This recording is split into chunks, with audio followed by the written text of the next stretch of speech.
അടുത്ത അധ്യയന വർഷത്തേക്കുള്ള പാഠപുസ്തക വിതരണത്തെ ചൊല്ലി ഭരണ പ്രതിപക്ഷ വാക്പോര്. വിദ്യാർത്ഥി ജയിച്ചോ എന്നറിയാതെ പുതിയ പുസ്തകം കൊടുത്തിട്ട് എന്ത് കാര്യമെന്ന രമേശ് ചെന്നിത്തലയുടെ പ്രതികരണമാണ് വിവാദത്തിന് തിരികൊളുത്തിയത്. രമേശ് ചെന്നിത്തലയ്ക്ക് മറുപടിയുമായി മുഖ്യമന്ത്രി പിണറായി വിജയനും വിദ്യാഭ്യാസ മന്ത്രി വി ശിവൻകുട്ടിയും രംഗത്തെത്തി. അതിനിടെ പാഠപുസ്തകത്തിന്റെയും യൂണിഫോമിന്റെയും സംസ്ഥാനതല വിതരണം ഉദ്ഘാടനം മുഖ്യമന്ത്രി നിർവഹിച്ചു. അടുത്ത ക്ലാസ്സിലേക്ക് ജയിച്ചോ ഇല്ലയോ എന്നറിയാതെയാണ് പാഠപുസ്തകം കൊടുത്തുകൊണ്ടിരിക്കുന്നത്. 8ാം ക്ലാസ്സിലെ വിദ്യാർത്ഥി 9ാം ക്ലാസ്സിലേക്ക് ജയിച്ചെന്ന് തീരുമാനിച്ചിട്ടില്ലല്ലോ. അതെങ്ങനെയാണ് തീരുമാനിക്കുന്നത്? ശിവൻകുട്ടിയാണോ തീരുമാനിക്കുന്നത്? പരീക്ഷ പേപ്പർ നോക്കട്ടെ അവരെ. എന്തെല്ലാം തുഗ്ലക്ക് പരിഷ്കാരങ്ങളാണ് ഇനി മനസ്സിലാവുന്നില്ല. ആളുകളെ ബോധ്യപ്പെടുത്താണ് ഞങ്ങൾ പുസ്തകം നേരത്തെ അടിച്ചത്. ഇതായിരുന്നു ഇന്ന് രാവിലെ പാഠപുസ്തക വിതരണത്തിൽ രമേശ് ചെന്നിത്തലയുടെ പരിഹാസം.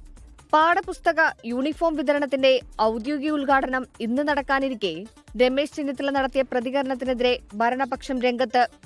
ഉദ്ഘാടന വേദിയിൽ രമേശ് ചെന്നിത്തലയ്ക്ക് UDF ഭരണകാലം ഓർമ്മപ്പെടുത്തി മുഖ്യമന്ത്രിയുടെയും വിദ്യാഭ്യാസ മന്ത്രിയുടെയും മറുപടി. നമ്മുടെ തൊട്ടു മുൻപുള്ള 10 വർഷം മുൻപുള്ള കെടുകാര്യസ്ഥതക്ക് നേതൃത്വം കൊടുത്ത ഉത്തരവാദിയായ മനുഷ്യൻ പറയാണ് പാഠപുസ്തകങ്ങൾ വിതരണം ചെയ്യുന്നതിൽ കാര്യമൊന്നുമില്ലായിരുന്നു.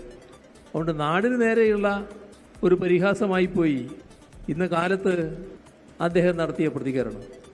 അങ്ങനെ 2016 അതിനൊക്കെ തന്നെ നേതൃത്വം കൊടുത്ത ഒരു മഹാൻ ഇന്ന് പറയുകയാണ്, ഇന്ന് പാഠപുസ്തകങ്ങൾ നേരത്തെ എത്തിക്കുന്നത് കുറ്റമാണെന്നാണ് അദ്ദേഹം പറയുന്നത്. സ്കൂൾ തുറക്കുന്നതിന് മുമ്പ് തന്നെ കുട്ടികളുടെ കയ്യിൽ പുസ്തകവും യൂണിഫോം എത്തിക്കുന്നത് ഭരണപരമായ മികവാണ്. പാഠപുസ്തകം പ്രിന്റ് ചെയ്ത് കൊടുക്കുന്നത് ക്രെഡിറ്റായി കാണേണ്ടെന്നായിരുന്നു പ്രതിപക്ഷ നേതാവ് VD സതീശന്റെ പ്രതികരണം. പാഠപുസ്തകങ്ങളുടെ കരിക്കുലം ഫ്രെയിം ചെയ്യുന്ന കാര്യത്തിലൊക്കെ ദയനീയമായിട്ടാണ് പരാജയപ്പെട്ടത് ഈ ഗവൺമെന്റ്. അത് പണ്ട് മുതലേ കൊടുത്തുകൊണ്ടിരിക്കുന്ന പാഠപുസ്തകം പ്രിന്റ് ചെയ്ത് കൊടുക്കുന്നു എന്നുള്ളത് ക്രെഡിറ്റ് ആയിട്ട് എടുക്കണ്ട. കൊടുത്ത നല്ല കാര്യം, ഞാൻ അതിനെ വിമർശിക്കൊന്നുമില്ല.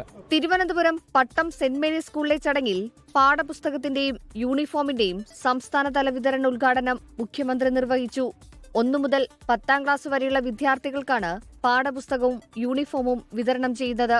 ചരിത്രത്തിലാദ്യമായാണ് ഇത്രയും നേരത്തെ പാഠപുസ്തകങ്ങൾ വിതരണം ചെയ്യുന്നത്. 24 തിരുവനന്തപുരം. ലോകത്തെവിടെയായാലും ഏത് സമയത്തും 24 വാർത്തകളും ഓഗ്മെന്റഡ് റിയാലിറ്റി പാക്കേജുകളും എക്സ്പ്ലെയിനറുകളും വിശദമായി കാണാൻ ഞങ്ങളുടെ YouTube ചാനൽ നിങ്ങൾക്ക് സബ്സ്ക്രൈബ് ചെയ്യാം.